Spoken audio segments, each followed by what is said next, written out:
ये क्वेश्चन है जो आपको मालूम है कि ज्यादातर हम यूज करते हैं जो इंटीग्रल में या तो टी डी टी हो या डी टी अपॉन टी हो, हर एंगल पर बात करेंगे। क्वेश्चन को सॉल्व करना हमारा इंटेंशन नहीं, क्वेश्चन तो आप लोग सॉल्व कर लोगे बड़े इजीली। अब इसमें सवाल ये आता है कि जो चीजें इसके न्यूमरेटर और सबसे पहली बात जो मैं आपसे कल डिस्कस किया था कि न्यूमरेटर का पावर डिनोमिनेटर से छोटा होना चाहिए, उस चीज को ओके कर रहा है, यानी डिवीजन वगैरह का इशू नहीं है। ठीक है भाई। अब दूसरी बात है, कोई बच्चा कहेगा सर मैं x पावर 6 प्लस 1 को t लूं, लो भाई कोशिश करो। तो dx में 6x पावर 5 चाहिए, अनअवेलेबल नहीं है, रिजेक्टेड। अब सवाल आता है कि अब नीचे जो चीजें दे रखी हैं और हमारे पास जो फार्मूलों की लिस्ट है 1/x square plus a square, 1/x square minus a square, 1/a square minus x square, और वही सारी चीजें रूट में। अब वहां पर बात आके अटकती है कि भाई ये जितने दिए हैं डायरेक्ट यहाँ इस पे t दिखाई नहीं दे रहा, फंक्शन नहीं दिखाई दे रहा, लेकिन आप अब ये सोचो कि 3x स्क्वायर किसी का डेरिवेटिव है क्या? तो 3x स्क्वायर नहीं, केवल x स्क्वायर फोकस करो तो आपके दिमाग में आया कि हाँ भाई x क्यूब एक ऐसी चीज होती है जिसका डेरिवेटिव x स्क्वायर के फॉर्म में आता है। तो क्या इस x पावर 6 को x क्यूब के फॉर्म में चेंज किया जा सकता है? बस यहां तक अब जब आप सोच लोगे और आपको फार्मूला आता हो, फिर क्वेश्चन करने में कोई दिक्कत नहीं होगी। हर क्वेश्चन के लिए बता रहा हूं, तो आप इसको तुरंत तोड़। लेकिन इस क्वेश्चन को भी अगर पूरी तरह तरीके से करते हैं, चाहे 1 मार्क्स में आया चाहे 2 मार्क्स में आया, तो आपको करना तो पड़ेगा ना तरीके से। Let x cube is equal to t 3x square, तो आपका अब इंटीग्रल जो हो जाएगा या तो रेडीमेड है dt upon T square plus 1 square. अब आपका फार्मूला होता है dx upon under root x square plus a square का 1/a tan inverse x upon. ये फार्मूला आपको याद रखना चाहिए। ये जो 6 फार्मूलों की लिस्ट दे रखी है वो फार्मूले याद रखना चाहिए बिना किसी कंफ्यूजन के। कंफ्यूजन कहाँ क्रिएट होती है वो मैं आपको बताता हूँ। केवल 2 फार्मूलों में कंफ्यूजन क्रिएट होती है, या तो 1/x square minus a square दिया हो या 1/a स्क्वायर माइनस a बिना रूट के। रूट वाले में तो आप तुरंत पकड़ लेते हो। बिना रूट के जब dx upon x square minus a square और dx upon a square minus x square दिया हो, तो कुछ फार्मूले में केवल प्लस माइनस का फर्क होता है, बाकी सब कुछ सेम होता है 1/2a log x plus a upon x minus a। तो उस कंफ्यूजन को खत्म करना है आपको। ठीक है, यहाँ तो 1/a tan inverse x upon a, तो tan इनवर्स t और plus c, tan inverse t plus c। t क्या माना है आपने?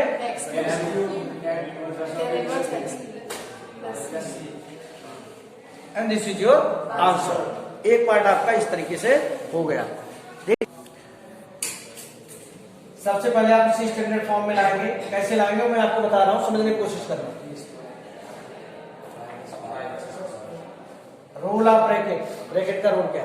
अब आप लेट और ये root 5x is equal to t, 5 dx is equal to dx is equal to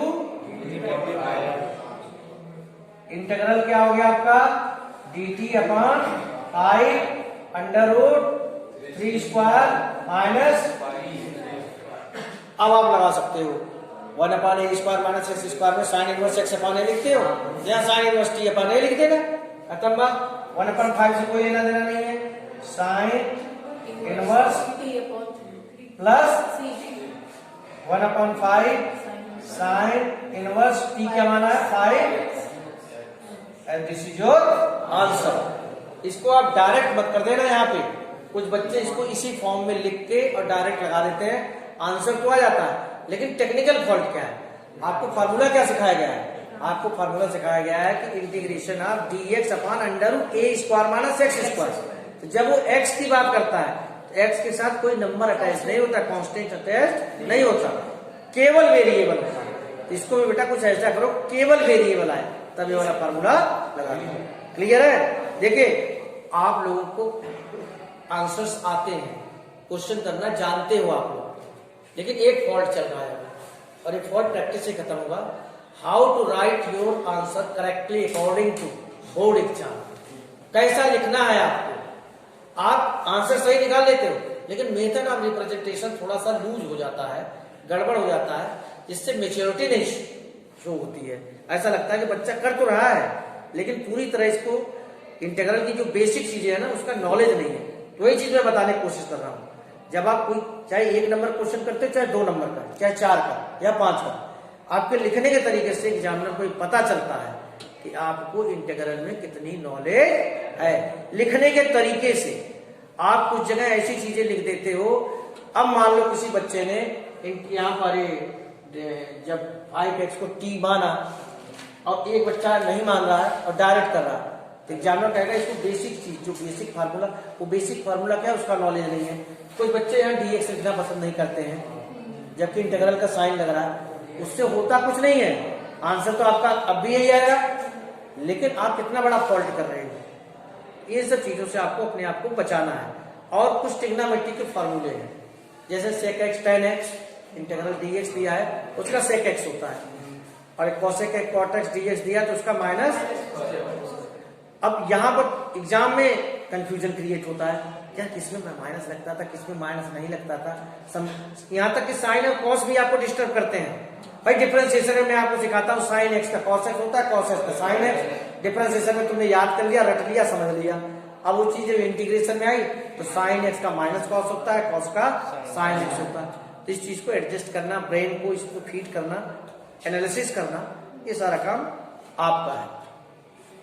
आगे ये जो प्रोसेस बताने जा रहा हूं, इसमें कैसे एक्स स्क्वायर प्लस ए स्क्वायर या एक्स स्क्वायर माइनस ए स्क्वायर कैसे लाया जाता है समझो। 9 कॉमन ले लो,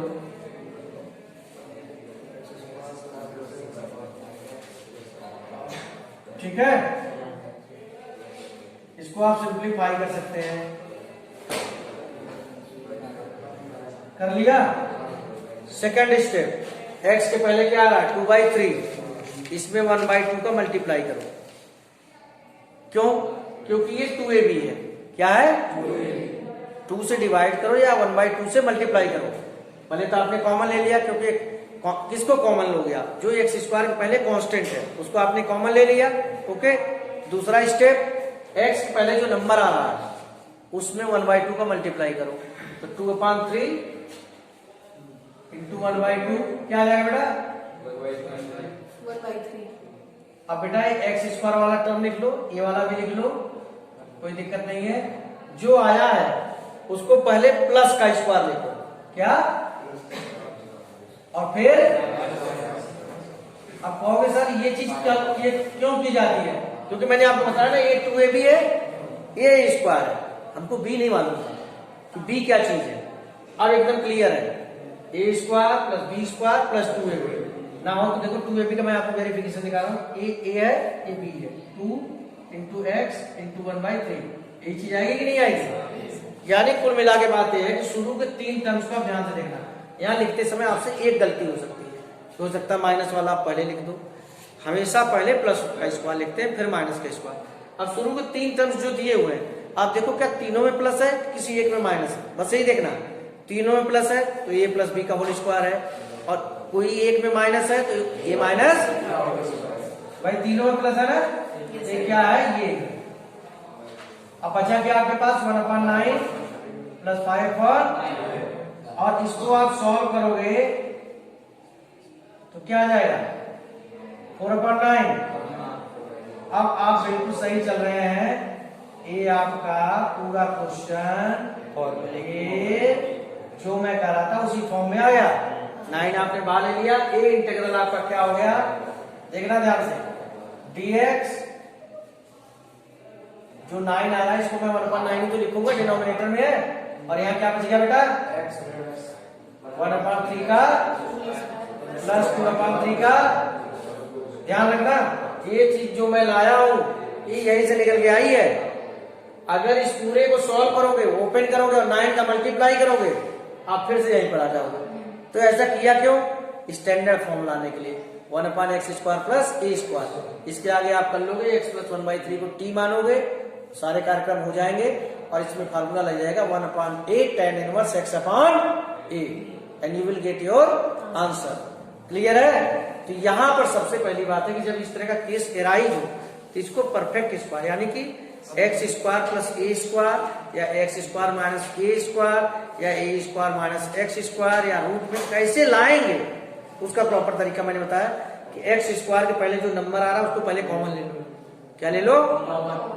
अब सेकंड स्टेप, एक्स के पहले जो नंबर आ रहा है उसको 1/2 का मल्टीप्लाई करो। हर बार यही करेंगे और जो आए उसको पहले प्लस का स्क्वायर लिखो, फिर अब शुरू के 3 टर्म में देखो क्या तीनों प्लस में आ रहे हैं, कोई एक माइनस में है।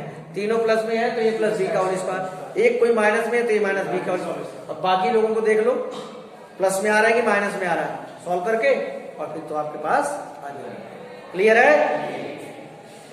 क्लियर है, मालूम है। इस क्वेश्चन को जब हम इंटीग्रेट करेंगे तो इस क्वेश्चन के 2 पार्ट होंगे और दोनों के डिनोमिनेटर में यही चीज आएगी 3x square plus 2x plus 1। तो जो मैं आपको अभी बता रहा था कि उसको परफेक्ट स्क्वायर के फॉर्म में कैसे बदलते हैं वो सब तो बाद में है। पहले हम इसके 2 पार्ट निकालते हैं। 2 पार्ट है कौन से, उसको निकालने का तरीका देखो क्या होता है।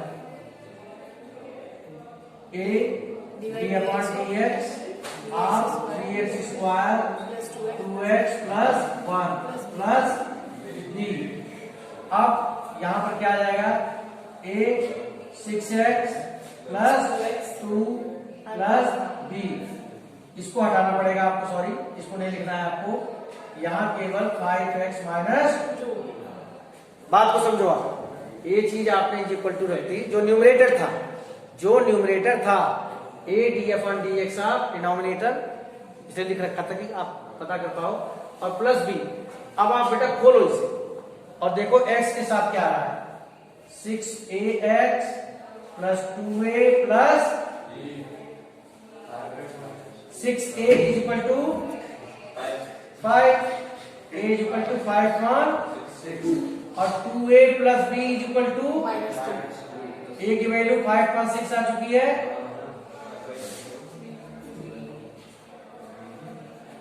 तो b is equal to आ जाएगा -2 माइनस 5/।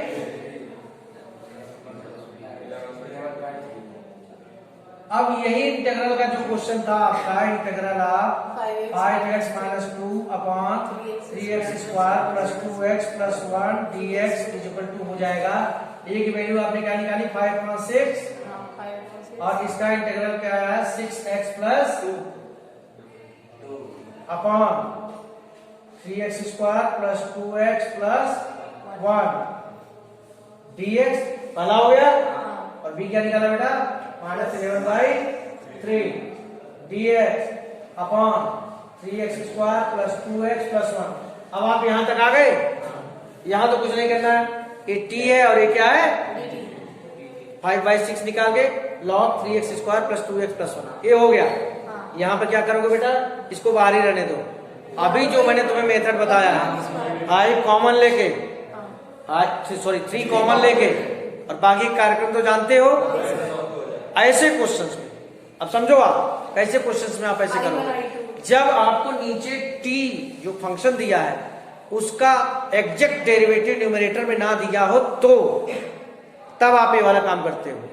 अच्छा, अभी जो क्वेश्चन नंबर 16 है उसको आप ऐसे करके देखना, उसमें b की वैल्यू 0 आ जाएगी। b की वैल्यू क्या आ जाएगी, करके देखो आप।